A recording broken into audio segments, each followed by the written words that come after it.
عید عمر کدام؟ 9 ربیع، روز کشته شدن عمر. خیلی مبارکه. دیدن محفل میگیرن، جشن میگیرن، شیرینی میدن. خب چه اشکالی داره؟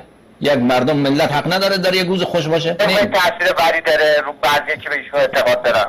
خدا اونا رو هدایت بکنه. دولت شما یک روز پیروزی داره، اون روز پیروزی خدا جشن میگیره. حالا مثلا مردم دیگر بیان بر شما اعتراض بکنن، بگن خانواده رضا شاه ناراحت میشه، شما چرا 22 بهمن جشن میگیرین؟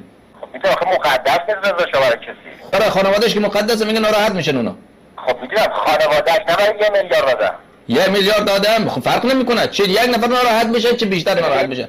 شما ممکنه که مشرک فوش نیست، منافق فوش نیست، ولی من شما میدونید تو عید عمر چه اتفاقی میفته. اصلا اون کلمه ای که بتونه رذالت عمر را، کفر عمر را بیان بکنه، و اصلا در قاموس بشر نیست. لذا اصلا امکان نداره کسی به او فاش بده، کسی که قاتل دختر پیغمبر اکرم صلی الله علیه و آله و سلم باشه، این همه مردم را جهنمی بسازه، باعثش کی باشه؟ عمر بن الخطاب.